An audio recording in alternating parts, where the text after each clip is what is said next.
साथ भी ऐसा होता है कि आप पर्स घर पर रखकर भूल गए, चाबी कहीं रखी और उसे भूल गए, मोबाइल उठाना भूल गए, कुछ कहना चाहते हैं और कहते कहते भूल गए। कहते हैं अच्छी याददाश्त या मेमोरी के लिए बादाम खाना बेहतर होता है। लेकिन क्या आप जानते हैं कि कुछ ऐसे भी प्लांट्स हैं जिन्हें अगर आप अपने टेरेस गार्डन में रखें और रेगुलरली उनका इस्तेमाल करें तो न केवल अपने मानसिक स्वास्थ्य बल्कि शारीरिक स्वास्थ्य को भी बेहतर बनाए रख सकते हैं। आई नो, अब आपसे बिल्कुल वेट नहीं हो रहा ना, तो आइए जानते हैं।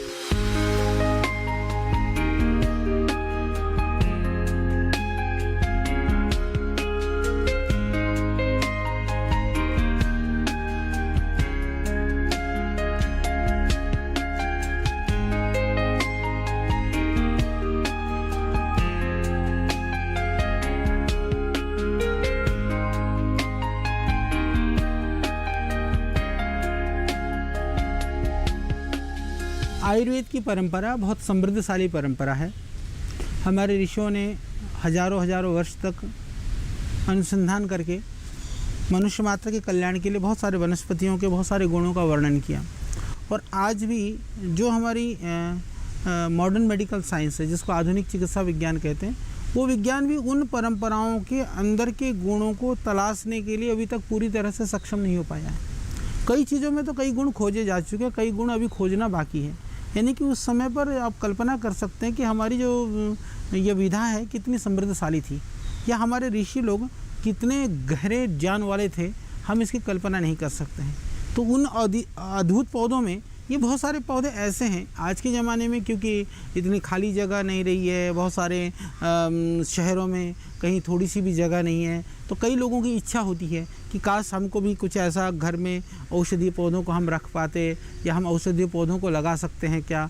तो इसके लिए समाधान है, इन औषधीय पौधों, कुछ पौधे ऐसे हैं जो आप आराम से घर पे लगा सकते हैं।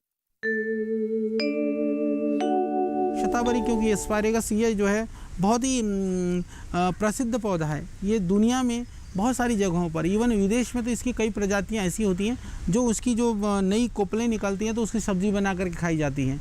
जैसे आज एक बड़ी समस्या है कि बहुत सारे लोग ऐसे हैं जो शिकायत लेकर के आती हैं, माताएं बहनें जिनको बच्चा होता है, नया बेबी होता है, तो उसको उनके पास वो नहीं होती कि दूध नहीं निकलता है, स्तन से जो है दूध नहीं आता है, तो उस स्थिति में बहुत परेशानी होती है। तो उसकी जो शतावरी की जो जड़ें हैं, जड़ी जैसे ताज़ी हों तो ताज़ी भी आप निकाल करके उसकी छिलका उतार करके हल्का सा उबाल करके छिलका उतर जाता है, फिर इसका आप प्रयोग कर सकते हैं।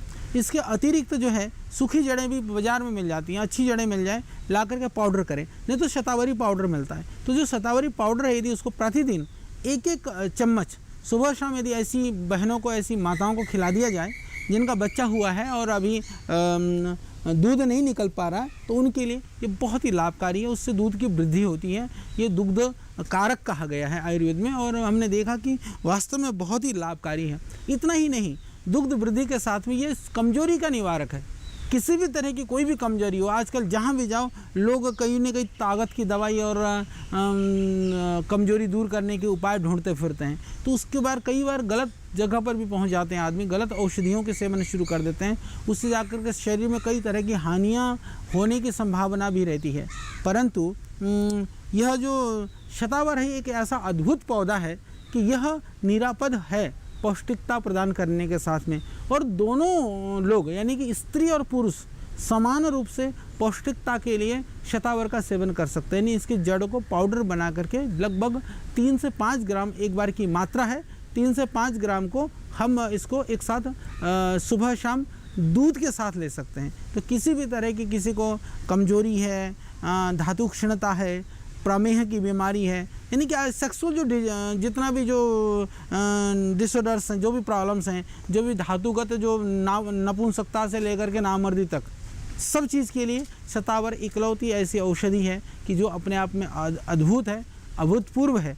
इससे वीर्य की वृद्धि होती है, क्षीणता की निवृत्ति होती है, धातु दोष का शमन होता है, कमजोरी, इससे जितनी भी कमजोरी हो दूर होती है। तो इसके लिए आप इसमें थोड़ा मिश्री मिला करके भी ले सकते हैं, तो और सीधे तौर पर भी इसको ले सकते हैं, दूध में डाल करके भी इसको ले सकते हैं। और घाव वगैरह भी हो तो मैंने देखा कि शतावरी के थोड़ा जड़ सहित ताज़े पत्ते को ले करके, थोड़ा नीम के पत्तों को उबाल करके यदि उसको घाव में उसको धोते हैं तो इससे घाव भी इससे भरता है।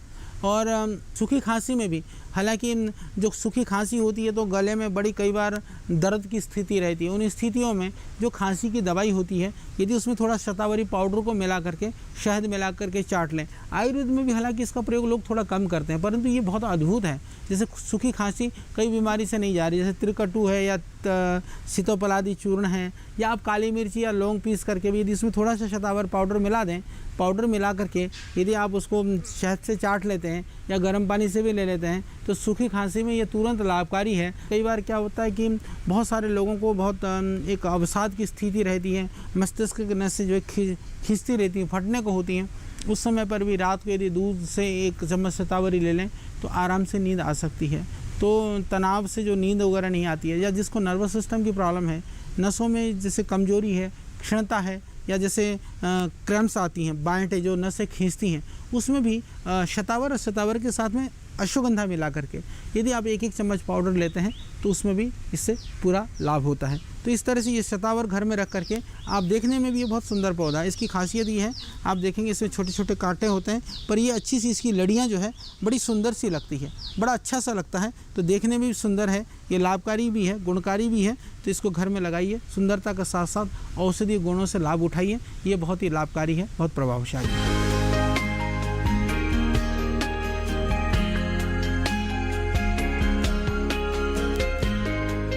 प्रोग्राम में लेते हैं एक छोटा सा ब्रेक, जल्द लौटेंगे। आप बने रहिए दूरदर्शन किसान पर और देखते रहिए कार्यक्रम छत पर बागवानी।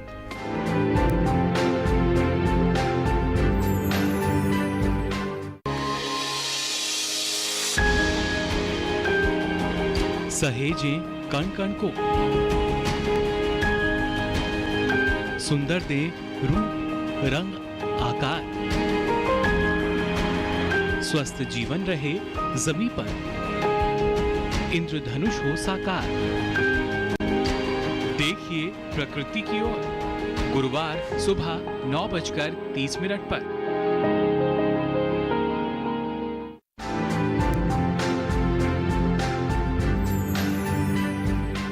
ब्रेक के बाद एक बार फिर आप सभी का स्वागत है कार्यक्रम छत पर बागवानी में। तो आइए जानकारियों के इस सिलसिले को आगे बढ़ाएं।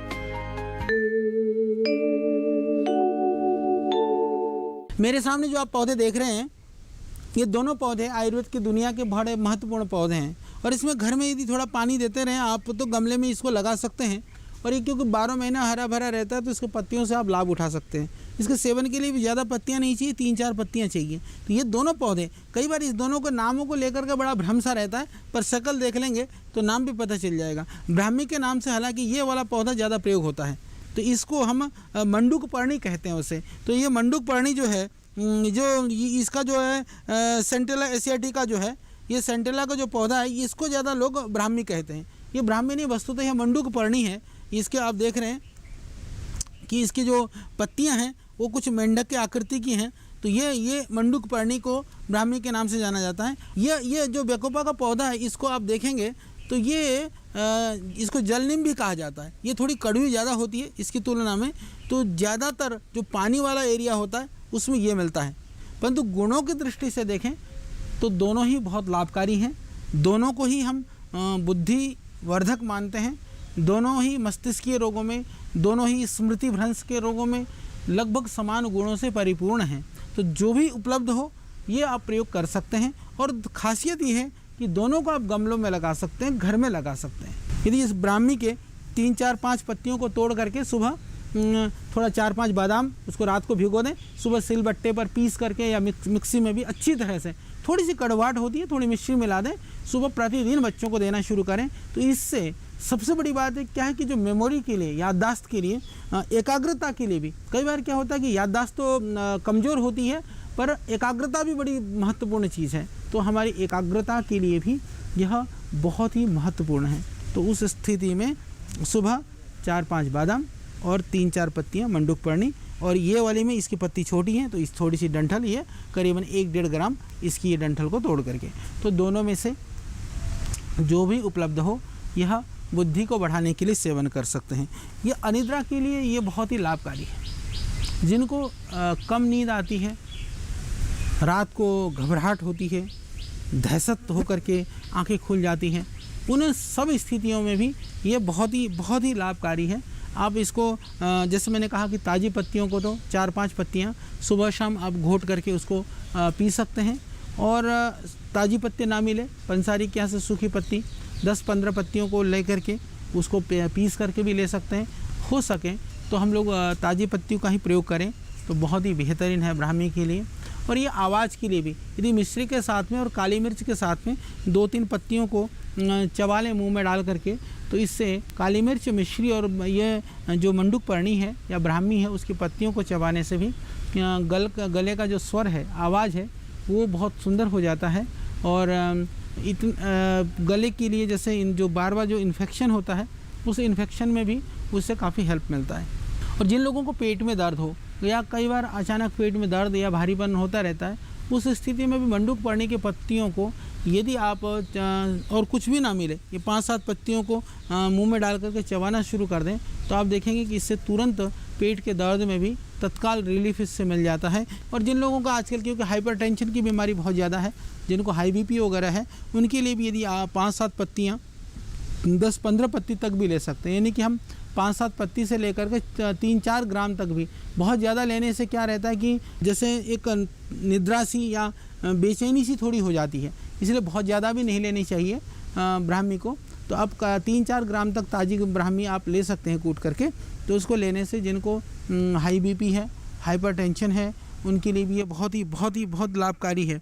जो आजकल बुढ़ापे की जो बीमारी है खतरनाक, जो एल्जाइमर्स डिजीज़ है, एल्जाइमर क्योंकि आजकल मैंने देखा है कि बहुत सारे परिवारों में, बहुत सारे घरों में ऐसे बुज़ुर्ग लोग हैं, ज़माने में उनको सारी दुनिया की चीज़ें याद थी, जा कर के बाद में ऐसी स्थिति आ जाती है, बड़ी दयनीय स्थिति होती है।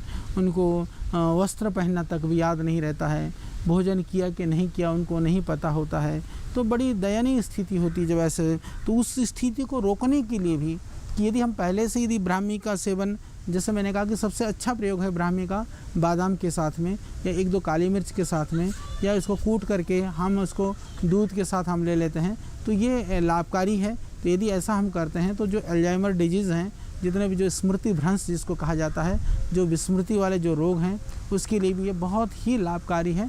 हमको बच्चे से ही हम यदि इसको ब्राह्मी का सेवन करा दें और इसका प्रतिदिन सेवन कर सकते हैं, इसका कोई ऐसा नुकसान या इससे कोई हानि नहीं है।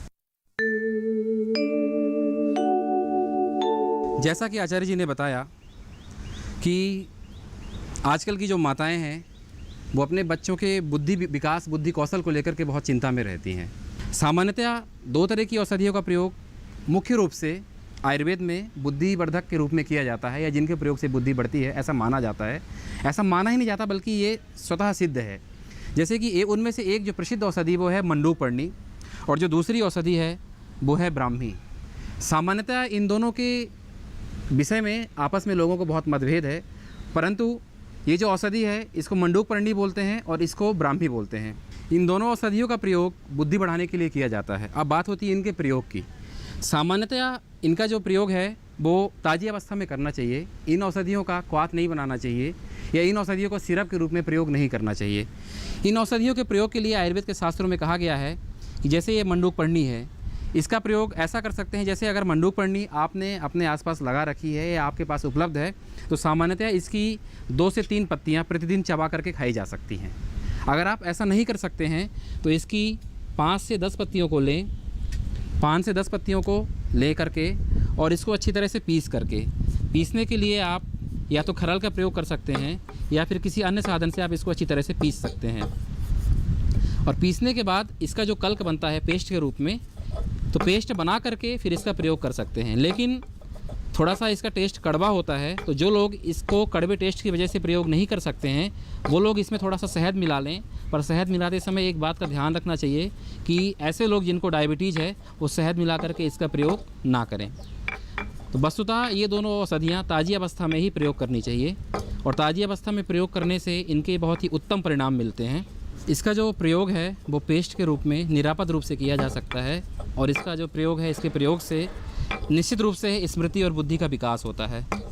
अब ये जैसा कि पीसने के उपरांत ये पेस्ट के रूप में हो गया है या इसका कल्क बन गया, अगर हम आयुर्वेद की भाषा में इसको बोलते हैं तो इसको कल्क बोलते हैं। तो आयुर्वेद के शास्त्रों में कहा गया है कि जो मंडूक पर्णी है उसका प्रयोग कल्क के रूप में करना है। बिल्कुल इसी तरह ब्राह्मी की पत्तियों का प्रयोग कर सकते हैं, परंतु इन दोनों औषधियों का प्रयोग करते समय एक विशेष बात का ध्यान रखना चाहिए कि अगर हम इनको ज़्यादा मात्रा में प्रयोग करते हैं, अत्यधिक मात्रा में प्रयोग करते हैं, तो मद जैसा या नशा जैसा कुछ महसूस होता है। तो हमें इसका प्रयोग ज़्यादा मात्रा में नहीं करना है। और इसका प्रयोग मैंने बताया जैसा कि मंडूकपर्णी की 5 से 7 पत्तियों का प्रयोग हम कर सकते हैं। सेम इसी तरह ब्राह्मी की 10 से 15 पत्तियों का प्रयोग कर सकते हैं।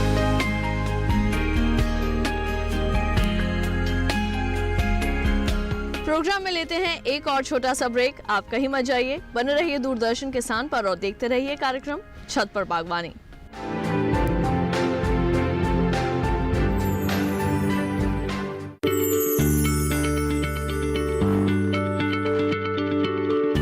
क्या आप किसी बीमारी से परेशान हैं?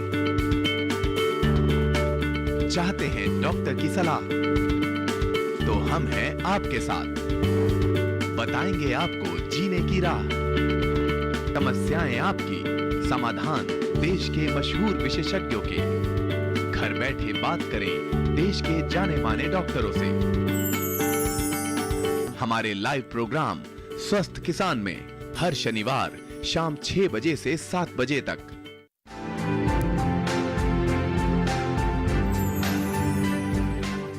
ब्रेक के बाद एक बार फिर आप सभी का स्वागत है कार्यक्रम छत पर बागवानी में। तो आइए कुछ और हेल्थ बेनिफिशियल प्लांट्स के बारे में जानें। ये लेमन ग्रास, इसको भूतृण कहते हैं संस्कृत में। यदि आप इसको घर के आसपास में लगाते हैं तो ये देखने में ये सुंदर है, फैलता भी बहुत जल्दी है। ये घास प्रजाति है, ये बहुत ही बेहतरीन है।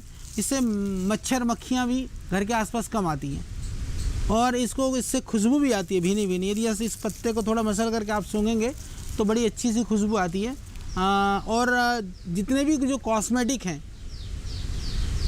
विशेष करके जो होम केयर के प्रोडक्ट्स हैं, उसमें इसका ऑयल का बहुत ज़्यादा यूज होता है। और आज पूरे देश के अंदर इसको बहुत ही कॉमर्शियली बहुत ज़्यादा तादाद में भी लगाया जा रहा है। तो ये बहुत ही लाभकारी है।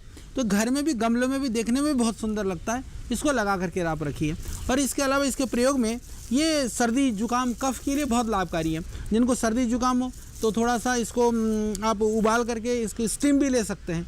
तुलसी की पत्ती है, लेमन ग्रास है, उसमें थोड़ा सा नीलगिरी के पत्तियाँ, यूकेलिप्टस के पत्ती डाल करके आप स्टीम भी ले सकते हैं। भाप लेने से पूरा जो कफ है, बलगम है, उसमें लाभ होता है। तो जैसे आप चाय बनाते हैं, थोड़ी सी पत्तियां आप काटा, इसको तोड़ करके उसमें डाल दीजिए, तो बड़ी खुशबू वाली चाय और बड़ी स्वादिष्ट चाय भी आपको बन सकती है। और पेय भी बन सकते हैं, काढ़ा बना करके भी इसको आप पी सकते हैं। इसके अलावा जिनको खाज खुजली भी है तो इसको पानी में उबाल करके यदि थोड़ा शरीर को धोते भी हैं तो उससे स्किन में भी लाभकारी है। तो इसको कई तरह से प्रयोग कर सकते हैं। विशेष करके जहाँ पर भी ये लेमन ग्रास होता है उसके आसपास में थोड़ी मक्खियाँ हैं, मच्छर हैं, ये कम पनपते हैं, कम आते हैं। तो ये बहुत ही लाभकारी है घर के आसपास को साफ रखने के लिए। और ये एक ऐसा पौधा है कि एक बार लगने के बाद में ये ख़त्म होता नहीं है जल्दी से। तो आप कहीं पर भी इसको, जहाँ भी थोड़ी सी भी जगह हो वहाँ पर या गमले पर भी आप इसको लगा सकते हैं। और ये बहुत ही लाभकारी पौधा है। जिस तरह हम चाय बना करके सुबह उठ करके चाय बनाते हैं और उसको पीते हैं, बिल्कुल उसी तरह से इसका प्रयोग भी किया जा सकता है। हम क्या करते हैं, इसके लिए लेमन ग्रास के 2 या 3 पत्तों को ले लेते हैं। 2 या 3 पत्तों को लेने के बाद उनको थोड़ा सा काट करके छोटे छोटे टुकड़ों में कर देते हैं। तो इसके 2 या 3 पत्ते लेकर के लेमन ग्रास के हमने उसको छोटे छोटे साइज़ में काट लिया।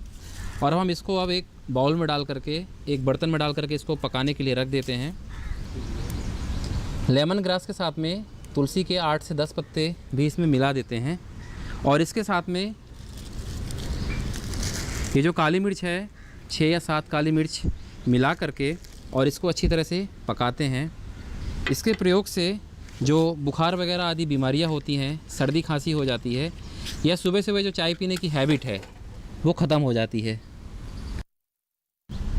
इस तरह लेमन ग्रास, तुलसी और काली मिर्च, इन तीनों चीज़ों को मिला करके ये काढ़ा जो हमारा है वो तैयार हो चुका है। इस काढ़े को हम थोड़ा गुनगुना ले सकते हैं। पूरा तरह ठंडा ना हो ये काढ़ा, ना ही बहुत गर्म रहे, थोड़ा गुनगुनी अवस्था में इस काढ़े को ले सकते हैं। इस काढ़े का पीने के अलावा एक प्रयोग और भी कर सकते हैं। जैसे कोई रोगी है, उसको बहुत ज़्यादा सर्दी हो गई है, सर्दी की वजह से उसकी नाक बंद होगी, बहुत ज़्यादा प्रॉब्लम क्रिएट हो रही है। ऐसी अवस्था में क्या कर सकते हैं कि जब हम काढ़े को पका रहे होते हैं तो उससे जो भाप निकलती है, उस भाप को हम ले सकते हैं, या उसे उस भाप को अगर हम लेते हैं तो उससे सर्दी में बहुत ज़्यादा लाभ मिलता है। इसके अतिरिक्त इस काढ़े का एक प्रयोग और किया जा सकता है। इस काढ़े को तो पीने के रूप में प्रयोग करते ही हैं, इसके अलावा जनरली देखा जाता है कि जब मौसम चेंज होता है, ह्यूमिडिटी बढ़ जाती है, ऐसे मौसम में जो हमारी स्किन है उसमें रैशेस होने लग जाते हैं, या बहुत सारे स्किन इन्फेक्शन पसीने की वजह से उत्पन्न होने लग जाते हैं। ऐसी अवस्था में क्या करना है कि हमें ये काढ़ा बनाना है। इस काढ़े में हमने लेमन ग्रास, काली मिर्च, तुलसी डाली हुई है, उसके अतिरिक्त उसमें थोड़ा सा नीम की पत्तियाँ भी डाल देंगे। उसको काढ़ा बना करके, और जब ये काढ़ा बन जाए और उसको पूरी तरह से ठंडा कर लेंगे, उस ठंडे काढ़े से जहाँ पे भी स्किन में कोई प्रॉब्लम उत्पन्न हो रही है, कोई भी इन्फेक्शन हो रहा है, पसीने की वजह से हो रहा है, या मौसम की ह्यूमिडिटी जो चेंज हो रही है उसकी वजह से हो रहा है, तो उस अफेक्टेड एरिया को, इन्फेक्टेड एरिया को इस काढ़े से अच्छी तरह से धुलना है। ऐसा करने से जो त्वक का जो विकार है वो भी ठीक हो जाता है। तो इस तरह ये जो लेमन ग्रास से निर्मित काढ़ा है, ये सर्दी, खांसी, जुकाम, बुखार के अतिरिक्त बहुत सारे त्वचा के रोगों में इसका प्रयोग किया जा सकता है और लाभ उठाया जा सकता है।